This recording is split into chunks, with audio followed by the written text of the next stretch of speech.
भैया काय सांगाल, बीडमधील कोचिंग क्लासेसमध्ये घटना समोर आलेली आहे, त्यानंतर पडसाद उमटत आहे, काय तुमची कारण आहे? हा परवाचा जो प्रकार बीड शहरामध्ये आपल्या सर्वांनाच माहिती आहे की उघडकीस आला आणि त्याच्यानंतर या घटनेचा अशा प्रकारची बीडमध्ये होईल हे आपण कुणालाच आम्हाला अपेक्षित नसताना अशी घटना झाली.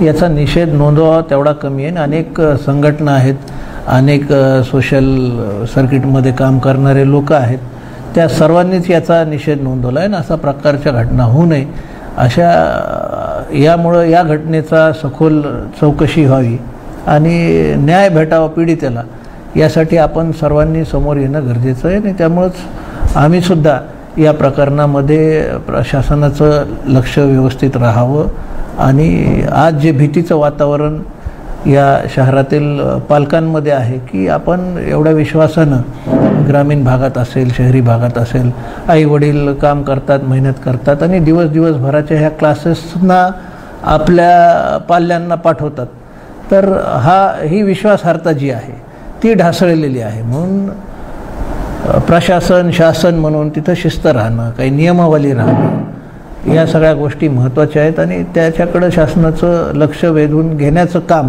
हे विविध संघटना मिळून आम्ही असो किंवा इतर असो यांनी सगळ्यांनी केलं पाहिजे असं आम्हाला जाणवलं. तुकडे पाहायला गेलं तर विद्यमान आमदार संदीप क्षीरसागरांसोबतचे फोटो आरोपीचे फोटो सर्वांचेच असतात, पण आपण जर पाहिलं तर गेल्या काही काळामध्ये हे लोक सोबत आहेत, अनेक गोष्टीत सोबत आहेत आणि माझ्या माहितीप्रमाणे जेव्हा हा प्रकार झाला त्याच्यानंतर केस पडली आणि केस पडल्यानंतर जेव्हा आरोपी संबंधित लोकप्रतिनिधीच्या घरी जातो रात्री आणि तिथून काही फोन कॉल्स होतात आणि त्यानंतर हे फरार होतात, तर मग ह्याचा मला कोणावर आरोप लावायचा नाही, पण या गोष्टीची सुद्धा चौकशी झाली पाहिजे की कुठं फोन झाले आणि हे आरोपी कसे पळाले, तिथं गेले होते का नाही, याचं चौकशी करणं आणि त्याचे पुरावे पाहणं हे पोलीस यंत्रणेने बघा.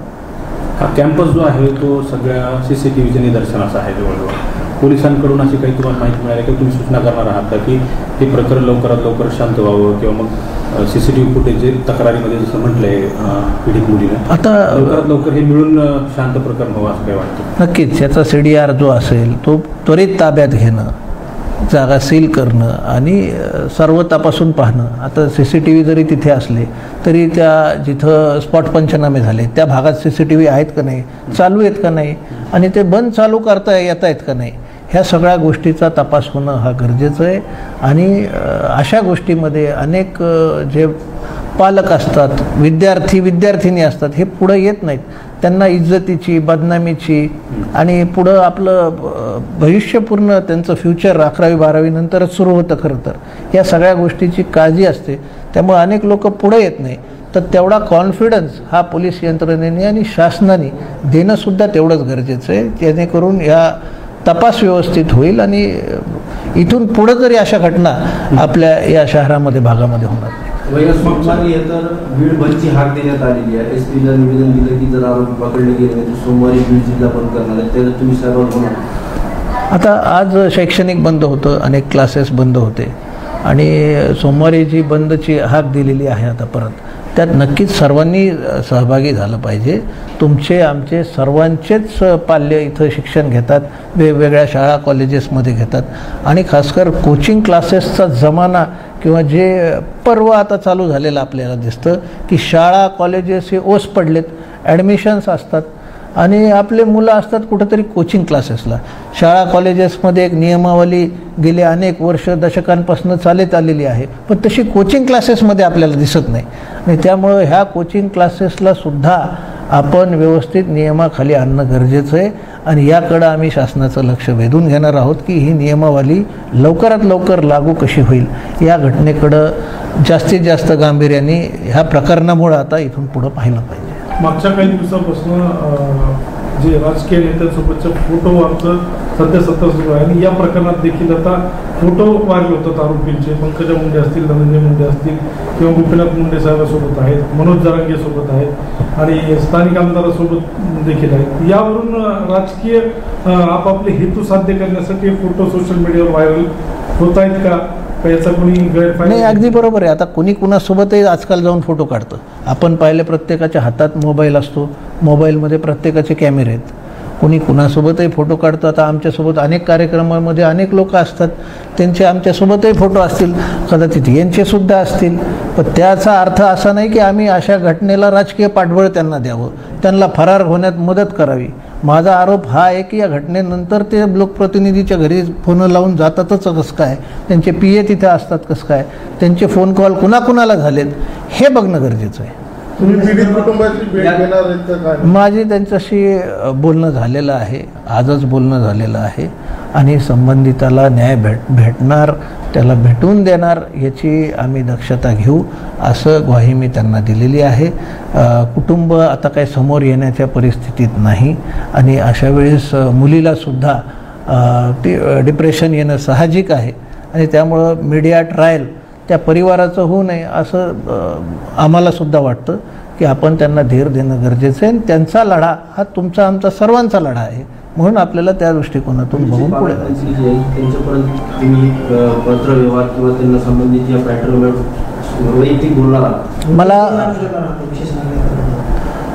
मी आज SP साहेबांकडनं सगळ्या प्रकरणाची माहिती घेतली, कुटुंबियाकडनं माहिती घेतलेली आहे आणि आज संध्याकाळी पालकमंत्री दादा यांच्याशी मी संध्याकाळपर्यंत बोलेल आणि ते सुद्धा या घटनेमध्ये लक्ष घालतील नक्कीच. त्यासोबतच जे जिल्ह्यातील इतर मंत्री आणि आमदार आहेत त्यांच्याशी सुद्धा कॉन्टॅक्ट करून हा न्याय कसा भेटेल, गृहविभागाकडं दाद मागून या सगळ्या प्रकरणाची चौकशी कशी होईल हे आम्हाला पाहावं लागेल. कारण का हा जो संबंधित व्यक्ती आहे ज्यांच्यावर आरोप झालेला आहे त्यांनी अनेक लहान मोठे क्लासेस, गोरगरिबाचे मुलं जिथं कमी फीजमध्ये शिकतात असे क्लासेस चालकांनासुद्धा खूप त्रास गेल्या काही वर्षांमध्ये दिलेला आहे. त्यांचे क्लासेस बंद पाडलेले आहेत. त्यासोबतच जमीन व्यवहारातसुद्धा मोठा घोटाळा त्यांनी केल्याचे अनेक आमच्याकडं आत्तापर्यंत तक्रारी आल्यात. पण त्या दृष्टिकोनातून हा जो क्लासेसच्या माध्यमातून जी माया गोळा केली ती गुन्हेगारीत आता कन्वर्ट होत असेल तर ह्याची सगळी चौकशी करून त्यामध्ये आर्थिक व्यवहार काय काय त्यांचे आहेत, बँकिंग सेक्टरमध्ये ते लोक आता जात आहेत, ह्या सगळ्या गोष्टीची चौकशी ED मार्फत सुद्धा व्हावी जेणेकरून ही मस्ती त्यांची जिरली पाहिजे असा माझं स्पष्ट मत आहे. त्यासोबतच ते काही शाळा चालवतात, ती शाळासुद्धा रेड झोनमध्ये असल्याची तक्रार आलेली आहे. ह्याचीसुद्धा तपासणी करून नक्की आपल्याला नियम काय आहेत ते माहिती घेऊन नियमाखाली ह्या अशा लोकांना आपल्याला आणायचं आहे. आपण म्हणालो की गुन्हा दाखल झाल्यानंतर ते आमदाराच्या घरी होते आणि तिथं फोन करून ते काय फरार वगैरे, यामध्ये आमदारांचं फरार करण्यामध्ये काही पाठबळ आहे? असू शकतं, ते नेहमीच त्यांच्यासोबत असतात, त्यांचे कामं बघतात, तर ह्या गोष्टीमध्ये त्यांनी त्यांचा सपोर्ट घेतला असेल. तर आता हा पोलिसांचं काम आहे की पाहणं की यांचे काय फोन कॉल झाले त्यावेळेसचे, गुन्हा नोंद झाल्यावर कुणाकुणाला संबंधित लोकप्रतिनिधींनी आणि आरोपींनी कॉल केलेत आणि त्याच्यानंतर त्यांच्या घरी गेले होते का नाही याचा तपास करणं, त्याचे पुरावे जोडणं, हे सगळं पोलीस यंत्रणेचं काम आहे. माहिती आम्हाला जी भेटती आहे ती आम्ही त्यांच्यापर्यंत पोहोचवतो. यावरच लक्ष्मण अखेरनी जे फोटो व्हायरल झाले आणि संदीप क्षीरसागर ते समर्थक आहेत असं देखील म्हणाले. त्याबरोबर ते म्हणाले की मनोज जरांगेचे देखील ते समर्थक आहेत आणि मनोज जरांगेवरती देखील गुन्हा दाखल करावा. हे बघा, कोण काय म्हणतंय कुणाबद्दल याच्यापेक्षा जो आरोपी आहे तो वाचू नये हे, कारण का कृत्य करणारा जर हे कृत्य झाले तर हे तुम्हाला आम्हाला कोणत्याच समाजात पटण्यासारखं नाही. त्याच्यामुळं हा आरोपी वाचू नये. बाकी ते कुणाशीही संबंधित का असेनात पण ते संबंध हे पाठबळात बदलू नये यासाठी तुम्हाला आम्हाला लक्ष देणं गरजेचं. आपण एवढं मोठं शिक्षण क्षेत्रात काम करत आहे आणि हे जे क्लासेस आहेत त्यांच्याकडे आज नाही म्हणलं तरी 4-5 हजार विद्यार्थी आहेत. त्या पालकांनी मेहनत करून कष्ट करून ती फीज भरली. आज त्या मुलांचं 2 दिवसापासून कोचिंग बंद आहे आणि कॉलेजही सुरू नाही. हे मुलं आज अभ्यासापासून वंचित होत आहेत.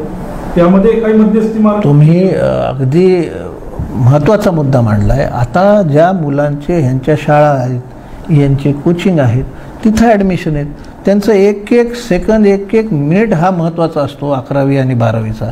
तर त्यांना त्वरित इतर क्लासेसमध्ये शिफ्ट करणं, त्यांची जी काही फीज आहे ते ह्या मॅनेजमेंटकडनं काढून नंतर तुम्ही त्यांना का देईनात पुढच्या क्लासेसला किंवा त्या कॉलेजला, पण त्यांचं शिक्षण ह्या विद्यार्थिनीचं आणि त्यांच्यासोबत जेवढे ॲडमिशन्स आहेत ते पैसे आणि त्यांचा वेळ वाया न जाऊ देता लवकरात लवकर त्यांना कुठेतरी ट्रान्सफर करणं, त्यांना चांगली कोचिंग उपलब्ध करून देणं हे आपलं कर्तव्य आहे आणि हे शासनातलं आम्ही यात लक्ष घालायला लावू. पालकमंत्री आदरणीय दादांनासुद्धा या गोष्टीची कल्पना दिल्यानंतर ते तशा सूचना खाली प्रशासनाला देतील हा माझा पूर्ण विश्वास आहे. आणि जी ही घटना झाली त्याच्यामुळे इतर सर्व शहर असेल, ग्रामीण असेल, या भागातले सुद्धा पालक आज भयभीत आहे. तर याच्यामुळे चांगली नियमावली जर इथून पुढं आली तर व्यवस्थित शिक्षण भेटेल, जेणेकरून सगळे शिक्षक खराब आहेत असं नाही, बहुतांश चांगलेच असतात. पण नियमावली असली तर जे पालक आहेत त्यांना तरी घरी बसून शांतता त्यांच्या डोक्याला राहील की आपले सेफ आहेत, मुलं शिक्षण घेत आहेत व्यवस्थित जागी, त्यांच्यावर लक्ष आहे कुणा ना कुणाचं आणि शासनाच्या कंट्रोलमध्ये आहेत. ह्या प्रकरणात संबंधित पालकाचं जेव्हा बोलणं झालं त्यांचं असं म्हणणं होतं की हे जवळपास 10-12 महिन्यापासून हा प्रकार चालू होता, पण विद्यार्थ्यांमध्ये अशी चर्चा होती की जे क्लास मालक आहेत ते मोठे लोक आहेत, त्यांचे मोठे कनेक्शन्स आहेत आणि त्यामुळं आपण कुठं तक्रार केली तर त्याची दाद कुणी घेणार नाही किंवा त्यांना भीती होती जीवाची आणि स्वतःच्या करिअरची, म्हणून तक्रार द्यायला एवढा उशीर झाला.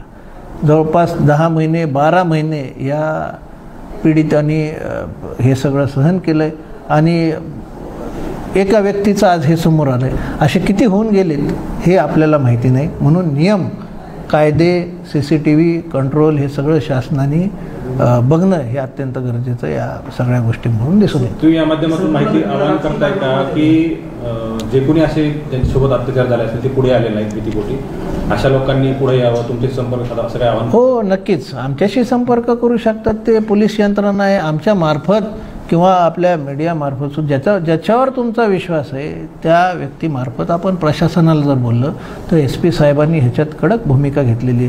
आज पालकमंत्रीसुद्धा बीड शहर आणि जिल्हा कसा सुधरेल, कसा शांतता सुव्यवस्था इथं राहील यासाठी प्रयत्न करतायत. आणि अशा वेळेस तुम्ही जर समोर आले तर तुमची आयडेंटिटी बाहेर न येऊ देता न्याय कसा भेटेल यासाठी आम्ही नक्की प्रयत्न करू. या घटनेला राजकीय पाठबळ कोणाचं होते? या घटनेला राजकीय पाठबळ ज्या आरोपी आहेत त्यांच्याशी जे लोक राजकीयरित्या कनेक्टेड आहेत ते लोक पाठबळ देत आहेत का नाही हे तपासणं गरजेचं आहे यंत्रणेमार्फत. आणि अशा गोष्टीत कुणी पाठबळ देऊही नाही. हे अशा प्रकारच्या घटना ज्या आहेत त्या समाजात जेव्हा येतात तेव्हा त्याला न्याय भेटणं हे अत्यंत गरजेचं आहे असं मला वाटतं. थँक्यू.